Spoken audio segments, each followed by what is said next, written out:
తెలంగాణలో ఇంటర్నల్ వార్తో కల్లోలానికి గురవుతున్న కమలం పార్టీ వ్యవహారాల్ని చక్కదిద్దేందుకు ఢిల్లీ పెద్దలే నేరుగా రంగంలోకి దిగారా?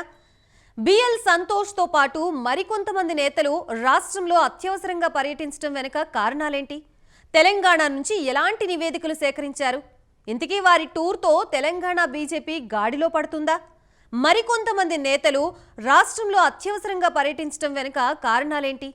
తెలంగాణ నుంచి ఎలాంటి నివేదికలు సేకరించారు? ఇంతకీ వారి టూర్తో తెలంగాణ బీజేపీ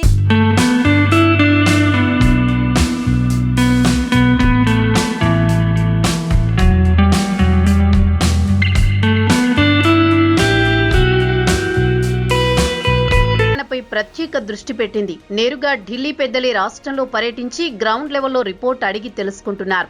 అందులో భాగంగా బీజేపీ జాతీయ సంస్థాగత ప్రధాన కార్యదర్శి బిఎల్ సంతోష్ తో పాటు మరికొంతమంది నేతలు రాష్ట్రంలో పర్యటిస్తున్నారు. పార్టీ అంతర్గత అంశాలు, పార్టీ వ్యవహారాల్లో ఏం జరుగుతుందో అధిష్టానానికి గత కొంతకాలంగా సరైన రిపోర్ట్స్ అందడం లేదని ఢిల్లీ పెద్దలు భావిస్తున్నారట. రాష్ట్ర కీలక నేతలు ఎవరికి వారు నచ్చిన విధంగా అధిష్టానానికి నివేదికలు ఇస్తుండటంతో గందరగోళ పరిస్థితులు నెలకొన్నాయంటున్నారు.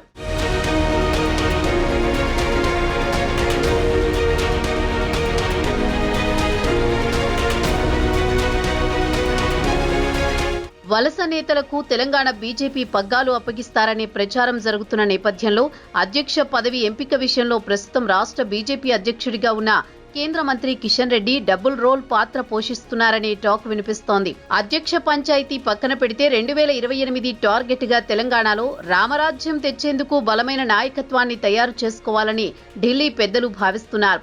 ఈ నేపథ్యంలో రాష్ట్ర పార్టీలో కీలక నేతలంతా ఒకరిపై ఒకరు ఫిర్యాదులు చేసుకోవడం, బహిరంగంగా విమర్శలు చేసుకోవడం అధిష్టానానికి తలనొప్పిగా మారిందట.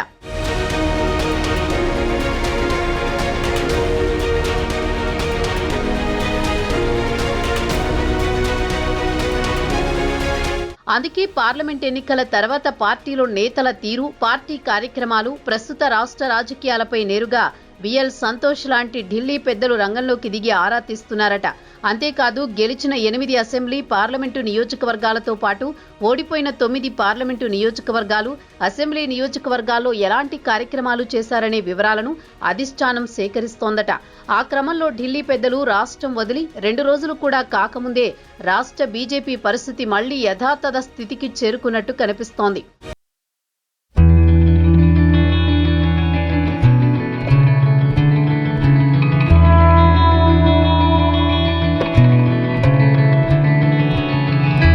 తీరు స్పష్టంగా కనిపిస్తోంది. అధ్యక్ష పదవి అంశంలో రాష్ట్ర పార్టీ కొత్త పాత నేతలంటూ రెండుగా చీలిపోయింది.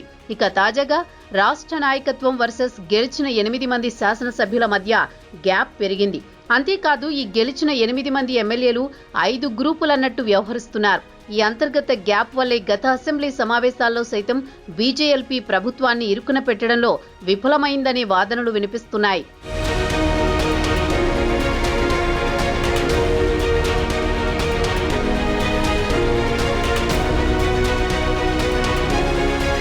శాసనసభలో 8 స్థానాలు, లోక్సభలో 8 స్థానాలు గెలిచాం. 2028 శాసనసభ ఎన్నికల్లో 88 స్థానాలు గెలుచుకుని తెలంగాణలో అధికారంలోకి వస్తామంటూ లోక్సభ ఎన్నికల ఫలితాల తర్వాత బీజేపీ నేతలు గట్టిగా చెప్పారు. లోక్సభ ఫలితాలు వెలువడి 60 రోజులు దాటింది. తెలంగాణ బీజేపీ అంతా చల్లబడింది అని పార్టీ శ్రేణులు నిట్టూరుస్తున్నాయి.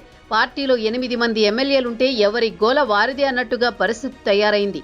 శాసనసభ సమావేశాలలో బీజేపీ తరపున శాసనసభ్యులు మాట్లాడేందుకు అంశాలను సిద్ధం చేసిన పార్టీ నేతలు శాసనసభకు వెళితే కనీసం లోపలికి వెళ్లడానికి పాసులు కూడా ఇవ్వలేదట. గంటల తరబడి అక్కడ నిలబడిన ఒక్క ఎమ్మెల్యే కూడా పట్టించుకోకపోవడంతో వెనక్కి తిరిగి వచ్చేశారట.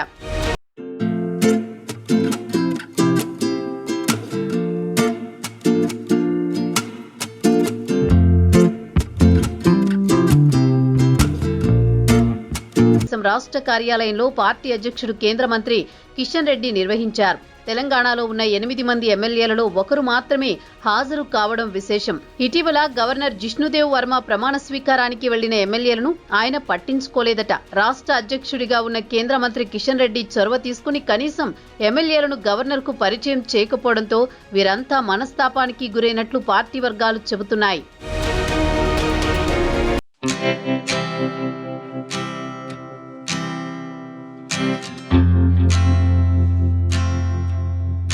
అటు శాసనసభతో పాటు ఇటు బయట కూడా రాష్ట్ర పార్టీకి ఎమ్మెల్యేలకు నడుమ దూరం కొనసాగుతోందని పార్టీ రాష్ట్ర కార్యాలయంలో జరిగే కార్యక్రమాలకు అసలు శాసనసభ్యులకు సమాచారం ఉండడం లేదని ఇటీవల Kisan cell help line centre ప్రారంభానికి కూడా ఒక్క ఎమ్మెల్యే హాజరు కాకపోవడమే దీనికి నిదర్శనమని అంటున్నారు. కేంద్ర మంత్రిగా జమ్మూ కాశ్మీర్ ఎన్నికల ఇన్ఛార్జిగా రాష్ట్ర పార్టీ అధ్యక్షుడు కిషన్ రెడ్డి బిజీగా ఉంటున్నారు. ఇక ఉన్న 8 మంది ఎమ్మెల్యేలు 5 గ్రూపులుగా విడిపోయారని సమాచారం. ఈ నేపథ్యంలో పార్టీని గాడిలో పెట్టేది ఎప్పుడు, అధికారం అందుకునేది ఎప్పుడు అని పార్టీ శ్రేణులు దిక్కులు చూడాల్సిన పరిస్థితి. ఈ సమస్యలను పార్టీ ఎలా పరిష్కరిస్తుందో